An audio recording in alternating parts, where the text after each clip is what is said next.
We'll start here. Evolution of Arsenal. I mean, the sport has grown so much. The club is massive, and we all know that. But you've been here. Is this close to 10 years? Yeah. The change is so massive. The perception is so massive. The club was already so massive. What's that been like?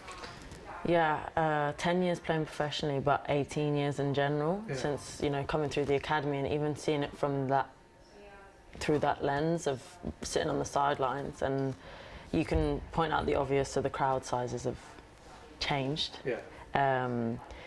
The staffing, like all the things that you can see, but even just the sort of hysteria around the women's game right now is crazy, and something that I think we were prepared for, but we didn't know when it would happen. Right. And I think the rise of women's football in England, Arsenal's always wanted to be at the forefront of that, so I've been lucky enough to be, we've always been in the conversation, Has there been a moment or moments where, whether it be in your daily life or outside, if there's something that kind of has made it resonate more, that like, oh, we are here. Like, yes, I see the fans or whatever, but we are penetrating areas that we weren't previously? Well, when they redesigned the outside of the Emirates, the big bit on the front is celebrating the men's invincible season and the women's Champions or UEFA win back in 2006, and that's on.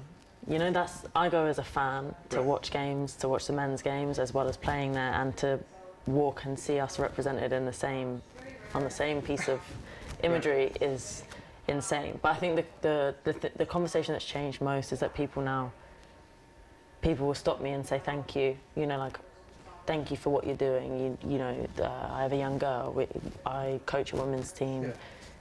The impact is appreciated, I think, across the country, which is then, that's when I realised that something has changed, because people didn't know who we were before. Right, and you have to both kind of live in this area where that has to become the norm, but you still have to appreciate. It's like a mindfulness thing. Yeah.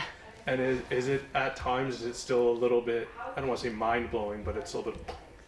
Yeah,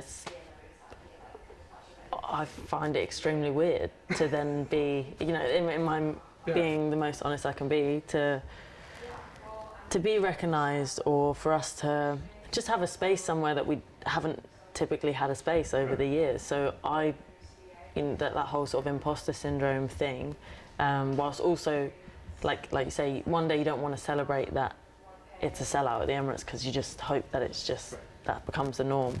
But at the same time, we have come so far, and there's so many people. It's been such a rapid change, really, like in terms of that last little shift, to then getting a sellout or et cetera, and there's so many people that have come before where it's quite nice to celebrate it and acknowledge it at the same time. The club is so big, just to give perspective. Even in the United States, where obviously we've been early adopters, if you will, women's game. When I say I'm coming down to Washington to interview Arsenal and Chelsea players, and there's no caveat. Do you know what I mean? Like it's at that point. What does it mean to you to be a part of the growth of this, but also being at one of the biggest clubs in the world? Like, what is that actually? Is it a responsibility you take because you're a leader here as well? You're obviously with England. Yeah. There is a responsibility there that we hear the U.S. players talk about it all the time, and it must be filtering with you with the World Cup, with Euros, with the way everything's gone. Yeah. It's a weight. Yeah. I'd be lying if I said it doesn't weigh heavy. Yeah. But I say this, I'm so grateful to be part of this generation. I'm so grateful that I get to see the change and I get to live it day in, day out, but also that, first of all, you don't choose your nationality, so the fact that I play for a team that does compete at that level is great and lucky for me, because that's all it is, right? It's luck, like where you're born. And then also being at Arsenal and being, again, trying to be world leading or trying to contribute to that growth and lead from the front.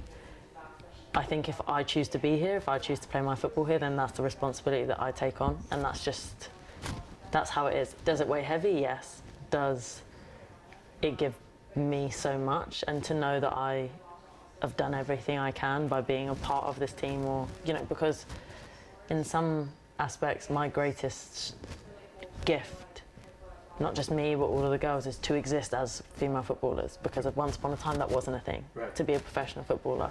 But I think you can go beyond, and I think there's certain people that do it very well and use their platform, and I think Arsenal as an organisation are exceptional at it, and especially in recent years have really pushed on again, so to speak.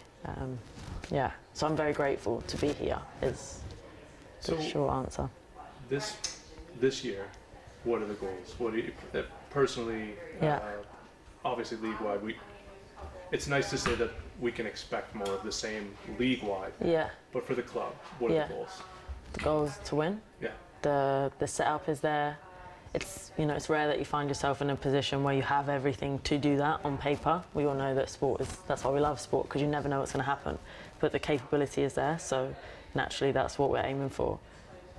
Is there anything to a seeming momentum within the club? Is it something that you're able to feel in pre-season?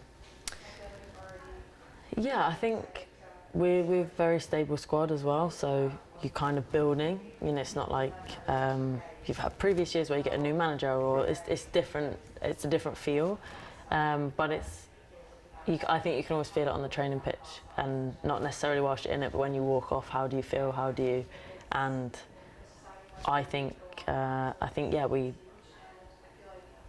I feel like we picked up where we left off, and that was a great place, but it needed to be better, and the mindset shift is probably the biggest change.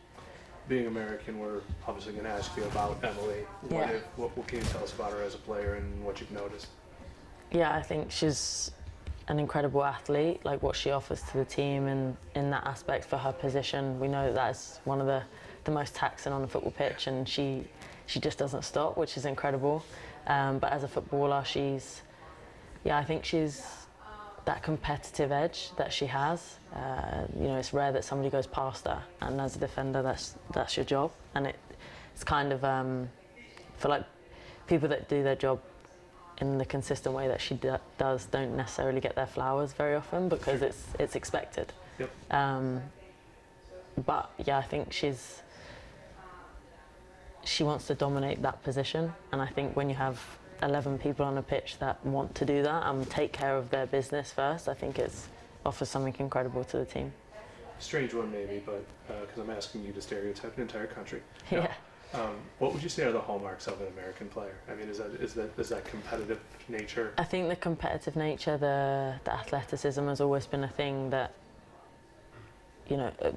fortunately for the US, the game has been so. Well, the women's game has been so loud here for so long that they've had the resources, so to speak, maybe when other people didn't, or so they've always stood out in that aspect. But I think the competitive edge that they have and the mindset, I think it's a thing that America has in general. That kind of dreamer into winning mindset is an interesting one. Well, that's loaded, for better or for worse. Loaded for better. No, I think it's great. I think it's great because in England we tear lumps out of ourselves before we say anything nice. Yeah. And I think American culture is different because it's about, I've decided I'm going to do this, and that's how I'm going to do it. Yeah. I think that competitive edge. If you were asking me to say the thing that I notice most or the most consistent, that's probably the biggest difference that I see. All right, last one, England versus USA in November. Yeah. Status of if we want to call it a rivalry. Yeah. I don't know if it's a targeted thing, but it's fantastic as England has played. Yeah. What's that going to be like? Where were you looking at it for a friendly? They feel different in the women's game. There's more on it. Yeah, and we're at Wembley. It's our home stadium, so to speak. Yeah. We invite Olympic champions, #1 ranked team in the world, I believe, or we're all kind of moving around at the minute, but 1, 2, and 3. I think it's a nice, healthy competition because we rarely play each other in competition. I think, but it's one of the most competitive fixtures I think that I play in. Hi there, I'm Rebecca Lowe, studio host of NBC's coverage of the Premier League. Don't forget to hit subscribe to watch more videos all season long. And if you want even more Premier League content, from original series to live matches, head over to Peacock.